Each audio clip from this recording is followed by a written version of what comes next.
곡성이란 곳에 가면은 기차 마을이 섬진강에 펼쳐져 있습니다. 지난 여름 휴가 때 아이들하고도 한번 다녀온 적이 있었는데요. 근데 저는 곡성 하면은 무엇이 중헌디라고 하는 이 소년의 그 영화 대사가 생각이 납니다. 영화 곡성이란 영화를 혹시 보신 적이 있으신지요? 다양한 해석과 또 예측이 난무했었던 영화였기도 하고요. 그리고는 귀신 들린 그 딸을 시골 경찰이 어떻게든 아버지가 어떻게 그 딸을 구하려고 하는 그런 모습이 나타나는 영화였기도 합니다. 또 검은 사제들이라고 하는 이제 구마 예식을 하는, 천주교에서 말하는 구마 예식을 하는 영화도 있습니다. 거기에 보면은 의식용 돼지를 가지고 굉장히 잘생긴 배우가 그 돼지를 가지고 만나는데, 만나는 장소가 어디였냐면은 삼겹살 집이었습니다. 그리고 그 의식용 돼지를 가지고 하는 그러한 마귀를 쫓아내는 그런 이제 영화도 있었습니다. 성경에도 축기라고 하는 예수님의 사역 중에 축기라고 하는 사역이 제일 먼저 마가복음에도 등장하고 있습니다. 그래서 군대 귀신, 우리도 잘 알고 있는 돼지떼에 들어갔던, 아마도 검은 사제들에서 그런 의식용 돼지가 사용됐던 것이 아마도 이 군대 귀신 사건 때문이지 않을지 또 궁금하고요. 그리고는 가나안 수르보니게 여인의 그 딸을 귀신 들렸던 그 딸을 고치는 모습이라든지요, 많은 귀신 들림의 그런 사건들이 예수님의 복음 사역에 많이 등장하고 있습니다. 오늘 우리가 읽은 이 본문의 말씀에서도 우리가 두 절만 읽었지만은 앞절에 보면은 굉장히 많은 본문 많은 말씀 가운데 바로 귀신 들린 한 아이를 둔 아버지가 예수님께 찾아와 가지고 귀신 낫기를 구하는, 이제 귀신 들린 아이를 구해 달라고 하는, 치료해 달라고 하는 그런 본문의 말씀입니다. 우리가 결론 부분만 읽어봤지만은 전체 내용이 굉장히 긴 본문이어가지고 마지막 결론 부분만 읽었습니다. 근데 이 말씀 앞쪽에 보시면 14절부터 시작이 되는데 14절 말씀에 보면은 귀신 들린 아이를 고치시다라고 하는 제목이 붙어 있고, 거기에 마태복음 그리고 누가복음이라고 하는 평행 본문이 적혀 있습니다. 근데 마태복음이나 누가복음의 평행 본문을 보다 보면은 마가복음이 상당히 긴 분량을 차지하고 있습니다. 마가복음이 제일 먼저 기록되었다라고 또 하면서, 왜 제일 먼저 기록되었냐라고 하니까 본문이 굉장히 짧고 또 굉장히 본문이 많이 자세하게 설명을 하기보다는 간단명료하게 기록되어 있는 것이다 보니까 마태복음이나 누가복음이 이 마가복음을 참고를 해가지고 기록했지 않느냐라고 하는 자료설이라고 하는 것들도 있습니다. 그래서 연관성을 지어보려고 하지만은, 그래서 이 마가복음을 보다 보면은 굉장히 짧고 간단명료하고 굉장히 또 거친 말씀의 표현들이 많이 등장을 합니다. 그런데 오늘 본문은 읽진 않았지만 앞쪽에서 14절부터 시작되는 그 본문의 내용들을 보면은 굉장히 자세하게 적혀져 있습니다. 다른 마태복음이나 누가복음에 비해서 분량도 많을 뿐만 아니라 아버지와 예수님과의 대화가 진지하게 적혀져 있는 모습을 보게 됩니다. 그래서 예수님에 대하여서 이렇게 자세하게, 이 동일 본문이지만은 마가복음에서 다루고 있다는 것을 볼 수 있습니다. 또한 재미있는 사실은 마태복음과 마가복음 그리고 누가복음을 공간복음서라고 합니다. 같은 관점에서 쓰여졌다고 하기 때문에 공간복음서라고 하는데, 그런 내용들은, 문체의 내용들은 상당히 다릅니다. 느낌으로 따진다면은 마가복음에 나오는 예수님은 조금 더 거칠다라고 할까요? 말씀이 조금 센 편이라고도 할 수가 있습니다. 예를 든다면은 예수님이 광야의 시험을 받으러 나갔을 때에 보통 마태복음에서는 성령이 이끌리시어라는 표현을 하고 있습니다. 근데 마가복음에서는 성령이 곧 예수를 광야로 몰아내셨다라고 표현을 하고 있습니다. 이끌린다라는 것과 몰아냈다라는 것은 어감이 다르지 않습니까? 그리고 바람과 바다를 잔잔케 하시는, 그리고 예수님이 배를 타고 가는 도중에 잠을 자고 있었을 때에 풍랑이 일어가지고 제자들이 예수님을 깨웁니다. 그때 예수님이 말씀하시는 것도 다른 복음서에 비하면은 셉니다. 표현이요. 믿음이 적은 자들아, 이렇게 하면서 굉장히 센 표현을 하고 있습니다. 그렇다는 것은 마가복음 특유의 그런 약간 센 표현들, 예수님에 대하여서 거친 표현들이 가감없이 적혀져 있다라고 하기 때문에 기록상으로 보면은 다듬어진 것보다는 덜 다듬어지고 좀 거친 표현들이 나오는 것이 좀 더 일찍 기록이 되었다라고 하는 뭐 사본학에서 나오는 그런 말들이 있기 때문에 이 마가복음이 좀 더 일찍 기록되어졌지 않느냐라고 하는 것입니다. 그런데 오히려 오늘 본문은 마태복음이나 누가복음이 많이 줄여가지고 이 본문의 사건들을 평행 본문으로 기록해왔고 좀 더 자세하게 표현이 되어 있다라는 겁니다. 특별히 19절을 보면은 한번 19절을 찾아보시겠습니까? 예수님께서 변화산에서 모습이 변화되고 난 다음에 내려왔을 때의 모습입니다. 그때 제자들이 어느 한 귀신 들린 그 아이를 쫓아내려고 했는데 쫓아내지 못합니다. 그리고는 그 제자들에게 말씀하는 거 19절 말씀입니다. 뭐라고 말씀하냐면 믿음이 없는 세대여 내가 얼마나 너희와 함께 있으며 얼마나 너희에게 참으리오라고 예수님이 말씀을 합니다. 그런데요, 마태복음 17장과 누가복음 9장에 나와 있는 같은 본문에서는 예수님이 이렇게 대답하십니다. 믿음이 없고 패역한 세대여라고 합니다. 자, 어느 본문이 더 강한 느낌을 받습니까? 오히려 마태복음, 누가복음이 더 강한 느낌을 주고 있습니다. 그러면서 누가복음에서는 결론적인 말씀이 왜 이런 일들이 우리는 하지 못했습니까? 라고 하는 제자들의 반문 속에서 예수님이 말씀하시는 그러한 기도 외에는 다른 종류가 나갈 수 없다라고 하는 이러한 결론의 말씀이 누가복음에는 빠져 있지만은 마태복음에는 믿음으로 말씀을 하고 있습니다. 바로 믿음이 작은 까닭이라고 하면서 만일 너에게 믿음이 겨자씨 한 알만 있다라면은 저 산대로 옮겨서 저리로 옮겨지리라고 하는 그런 결론의 말씀이 나오는 반면에 마가복음에서는 이 기도 외에는 다른 종류가 나갈 수가 없다라고 결론을 맺고 있다는 것입니다. 그리고는 꾸짖는 내용도 마가복음에는 기록이 되어 있습니다. 한번 보시면 24절입니다. 24절부터 해가지고 아버지가 믿음을 달라라고 이야기합니다. 할 수 있거든 무슨 말이냐 23절에 말씀을 하시고는요, 24절에는 아버지가 내가 믿나이다 나의 믿음을 더하소서. 어찌 보면 마태복음의 그 믿음과 일맥상통하다고 할 수가 있겠습니다. 그리고는 25절에 말 못하고 못 듣는 귀신아 내가 내게 명하노니 그 아이에게서 나오고 다시 들어가지 말라라고 하는 예수님의 그 선포의 말씀이 나옵니다. 그러나 마태복음과 누가복음에는 그냥 꾸짖었다라고만 말씀하고 있습니다. 어찌되었던 오늘 본문에서 귀신이 떠나가고 하나님의 역사가 일어나는 것, 그 방법은 바로 기도라고 하는 사실입니다. 그러나 이 기도는 믿음이 근간이 된 기도여야 할 것입니다. 우리가 기도를 할 때에 우리의 믿음을 가지고 누구에게 하느냐에 따라서 기도가 틀려지기 때문입니다. 그래서 우리는 하나님 아버지를 믿는 믿음으로 하나님 아버지께 기도하기 때문에 오늘 우리는 기도의 능력을 의심하는 사람은 아무도 없을 것입니다. 오늘 말씀에 기도 외에 다른 것은 바로 기도 외에 다른 것으로는 이 뜻은 바로 기도만이 능력이라고도 할 수가 있을 것입니다. 여러분들 중에 기도의 능력을 의심하시는 분이 계십니까? 그런데 멋진 과학이라고 하는 칼럼의 제목이 있습니다. 멋진 과학이라고 하는 이 칼럼의 제목이 뭐냐면은 기도는 힘이 세다라는 칼럼이 있습니다.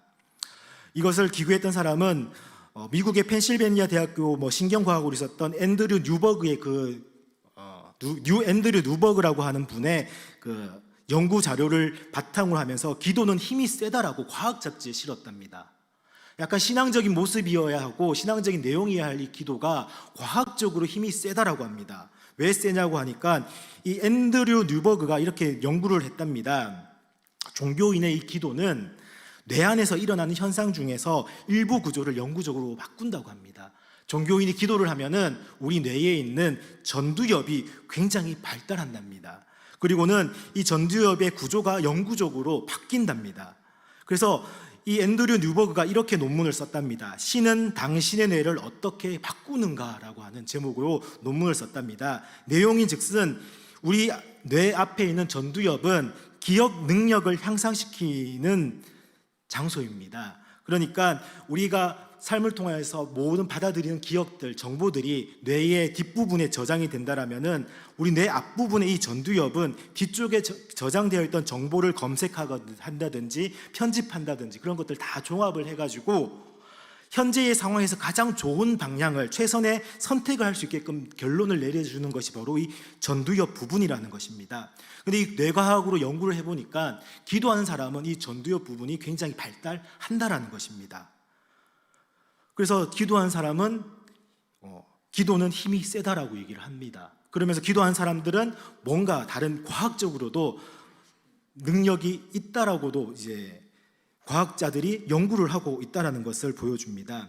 그러나 우리는 이렇게 과학적으로 기도가 힘이 세다라는 것을 따지지 않더라도 신앙적으로 우리는 기도는 분명히 능력이 있는 것입니다.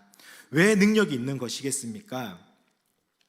우리가 기도를 하게 된다면은 이 기도의 그 순간 우리는 하나님과 내가 만나는, 영적으로 이어지는 그 관계이기 때문에 기도하는 그 순간 하나님의 그 능력이 오늘 우리에게 임하게 되는 것입니다. 그렇기 때문에 오늘 우리가 기도하는 그 순간에는 우리 주변의 모든 문제들이 하나님의 능력 안에서 해결받는 그러한 일들이 우리 안에서 이루어지기 때문인 것입니다. 가장 크게는 귀신이 들려진 것이 떠나간다든지 또는 질병이 고침을 받는다든지 그러한 일들이 기도 가운데서 일어날 뿐만 아니라 이 기도를 통하여서 모든 우리의 문제를 하나님 앞에 기도를 함으로 인해 가지고 우리 삶의 문제들을 또한 해결받는 일들이 간증으로 많이들 이루어지지 않겠습니까?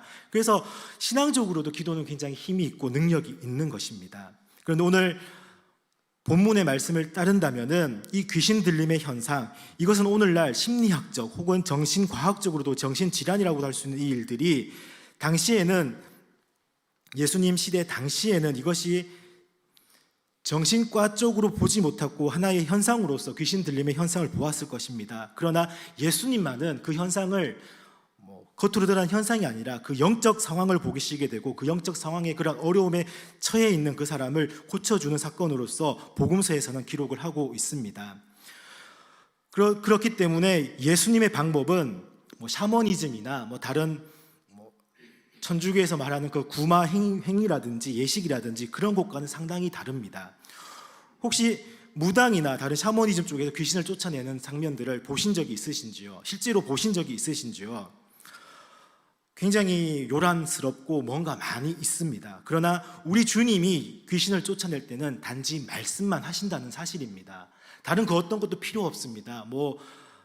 작두를 탄다든지 북을 덧친다든지 십자가를 놓는다든지 성수를 뿌린다든지 그런 현상 전혀 없이 말씀으로만 하고 있다는 사실입니다. 그러나 오늘날에는 귀신 들렸다라고 하는 그런 현상 속에서도 굉장히 세속적이고 그런 샤머니즘적인 것들로 많이 귀신 들림의 현상으로부터 그 사람을 치유하려는 노력이 종종 있지만은 실질적으로는 예수님의 방법은 말씀 그대로였다는 것입니다. 왜 그럴 수 있었던 것이 바로 예수님 자체가 하나님이셨고 하나님이 말씀하시는 그것이 곧 그 사람들을 위한 기도였기 때문에 기도의 능력은 곧 하나님과 이어지는 것이기 때문에 그러한 일들이 일어났던 것입니다.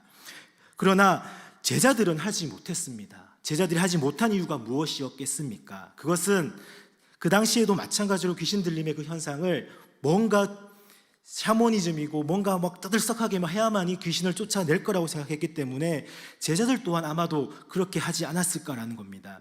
예수님과 베드로 그리고 요한과 야고보와 같이 변화산에 갔었던 그 예수님, 그리고 하룻밤을 머물고 내려왔을 때에 그 제자들에게 찾아 나왔던 그 귀신 들린 아이를 데리고 왔던 아버지는 제자들에게 어떻게 좀 해달라고 부탁을 했겠죠. 근데 말씀 한 번으로 그친다면은 뭐가 저리 쉬워, 나도 할 수 있겠네, 저게 뭔가 대단한 거야 라고 할 수 있겠지만은 뭔가가 막 이루어졌던 것입니다. 때려보기도 하고 말려보기도 하고 엎드려 넘어뜨리기도 해보고 위에서 안수기도 해보고 온갖 많은 것들을 해보았겠지만은 예수님은 단호하게 말씀으로만 하셨다라는 것입니다. 제자들이 하지 못한 이유는 아마도 뭔가를 사람들에게 보여주려고 하지 않았을까라는 겁니다. 오늘날에도 만약에 귀신 들린 그 사람들을 샤머니즘이나 가톨릭에서 말하는 그런 방법으로 간단하게 쫓아낸다라면은 내가 그만큼 뭐 시간을 들이고 돈을 들이고 뭔가 한 것이 아니라 간단하게 한다라면은 사람들도 믿어주지 않을 것이고, 과연 그곳에 돈을 투자하는 것이 맞을까라고도 생각을 할 수가 있을 것입니다. 그러나 사실은 복음이라는 것은, 하나님의 능력이라는 것은 간단명료하게 이 땅에서 이루어지는 것입니다. 뭔가 덕지덕지 많이 붙어가지고 이루어지는 것이 아니라 간단명료하게 말씀으로만으로도 치유의 역사가 일어나는 것입니다. 그것은 바로 믿음을 근거로 한 기도의 힘이기 때문입니다. 하나님과 통하는, 연결되는 의식 속에서 우리가 기도한다라면은 그 기도는 바로 능력 있는 기도고, 그 기도를 통해서 우리 주위에 있는 모든 문제들은 해결받는 것입니다. 그러나 기도는 당시에는 아무나 할 수가 있는 것이 아니었습니다. 신께 기도하는 자들, 하나님께 기도하는 자들은 제사장들만이 가지고 있는 특권이었던 것입니다. 지금도 천주교에서는 고해성사, 자신의 잘못을 직접 하나님께 아뢰기보다는 신부에게 찾아가가지고 고해성사를 하게 되고요. 또한 예배 때에도 또 여러 가지 상황 속에서도 기도문을 가지고 기도를 합니다. 이러한 상황에서는 이러한 기도문으로 하십시오라고 사제가 알려준 대로 기도를 하고 있습니다. 그러나 오늘 우리는 예수 그리스도가 십자가의 죽으심으로 지성소와 성소를 가로막는 그 휘장이 찢어짐으로 인해서 모든 예수님을 믿는 자들이 하나님께 나아가게 되고 그곳에서 기도할 수 있게 되었다는 사실을 우리는 하나님의 예수 그리스도의 십자가의 공로의 은혜라는 것입니다. 그렇기 때문에 저와 여러분, 예수님을 믿는 모든 사람들은 직접 하나님과 기도할 수 있는 은혜를 받게 되었습니다. 그것은 곧 하나님과 내가 영적으로 만나는, 영적 세상에서 귀신들이 떠나가고 하는 그런 일들이 우리 가운데 일어나는 그러한 사건들이 되었다라는 것입니다. 그렇기 때문에 기도하는 그 사람에게는 하나님의 능력이 곧 임합니다. 그래서 마귀가 제일 두려워하는 것이 무엇인지 아십니까? 그것은 바로 기도하는 사람입니다. 기도하는 사람에게는 하나님의 능력이 임하기 때문에, 하나님과 연결되기 때문에 마귀는 두려워 떨며 떠나갈 것입니다. 그렇다면은 기도하지 않는 사람은 마귀가 제일 만만히 보고 제일 좋아하는 사람일 것입니다. 베드로전서 5장 8절과 9절에 보면은 우는 사자와 같이 마귀가 삼킬 자를 찾는다라고 합니다. 한 번도 기도하지 않고 기도하려고 나와서 한번 기도해보겠다라고 하는 그 사람에게는 이러한 마귀가 틈을 타게 되고 기도에 집중하지 못하게 하면서 우리의 마음을 번민하게 만들 경우가 있습니다. 그러나 늘 항상 꾸준히 기도 생활을 하시는 성도님들이나 그런 분들에게는 결단코 이러한 마귀의 역사가 일어나지 않습니다. 오히려 떠나가면 떠나갔지 하나님의 역사가 기도를 통해서 이루어집니다. 그렇기 때문에 기도는 능력이 있는 것입니다. 또한 야고보서 5장의 말씀에는 인내와 기도에 대해서 말씀을 하고 있습니다. 특별히 5장 14절과 15절에 보면은 장로를 청하여서 기도를 하라라고 합니다. 아픈 사람이 있으면은요. 우리 가운데 아픈 사람이 있으면 장로를 청하여서 기도를 하라고 합니다. 왜 그러겠습니까? 여기서 장로는 우리 직분으로서 장로도 있을 수가 있겠지만은 더 늙은 사람 혹은 손윗 사람, 나이 많은 사람을 뜻하는 것이 장로입니다. 바로 교회 안에서 좀 더 오랫동안 신앙생활을 해왔던 사람들, 어찌 보면은 기도의 생활을 오랫동안 해왔던 그 사람들을 청하여서 그 사람들이랑 기도를 통하여서 병이 낫는다라는 것입니다. 사자가 먹이를 찾을 때 어떻게 찾는지 아십니까? 건강하고 맛있어 보이고 막 튼튼한 것을 찾는 것이 아니라 무리 중에 제일 약한 사람, 약한 동물을, 약한 새끼들을 사자들은 찾아가가지고 꼭 그런 것들만 잡아먹습니다. 오늘 우리의 신앙이 약해지면 약해질수록 마귀는 우리에게 더 틈을 노리게 될 것이고, 우리가 기도의 생활이 꾸준히 잘 이어진다라면은 그것은 곧 우리에게 능력이 되어서 하나님과 우리가 계속 이어지는 걸 통해서 마귀도 떠나가게 될 것이고, 병고침의 역사도 우리 가운데 일어나게 될 것이고, 세상의 모든 문제들을 우리의 인간적인 방식이 아니라 하나님의 방식대로 해결해 나가려고 하는 그러한 일들이 우리 가운데 일어나실 것입니다. 특별히 신앙생활을 오래 하신 분들, 그분들의 기도 생활을 통하여서 오늘 우리 교회가 든든히 세워져 갈 것입니다. 특별히 헌신을 다짐한 우리 칠곡 남성교회 분들, 우리 칠곡 남성교회 우리 회원분들의 기도를 통하여서 그 기도의 능력의 기도가 우리 교회를 살리고 또한 나라를 살리는, 정적 전쟁에 승리케 하는 그런 기도가 될 수 있기를 간절히 소망합니다. 그래서 오늘 살아가는 저와 여러분, 귀신이 있다는 것을 보신 적이 있으신지요? 그러나 영적 세상은 분명히 있습니다. 우리의 영적 싸움은 분명히 있습니다. 예전에 100만 달러 챌린지라고 해가지고 뭐 귀신 들림, 뭐 초능력, 뭐 초자연적인 현상들을 증명한 사람에게 100만 달러를 주는 그런 챌린지를 한 적이 있었습니다. 세계적으로 했었는데 아무도 그 100만 달러를 타간 적이 없답니다. 그러나 겉으로 드러나는 현상이 아니라 우리의 영적인 눈으로, 영안으로 하나님의 영적인 세상을 본다라면은 분명히 우리가 하나님과의 그 관계 속에서 우리를 멀게 만들시고 우리를 하나님으로부터 언젠가 떨어지게 만들려고 하고 하나님과 가까이 하지 못하게 하는 그런 영적 세력들이 분명히 있다는 사실을 저와 여러분이 꼭 기억하시면서 기도로서 하나님과 늘 항상 여러분들이 연결되어져 있는 저와 여러분이 될 수 있기를 간절히 소망합니다. 그래서 그러한 하나님의 능력이 저와 여러분 가운데 기도를 통하여서 이루어질 수 있기를 간절히 소망합니다.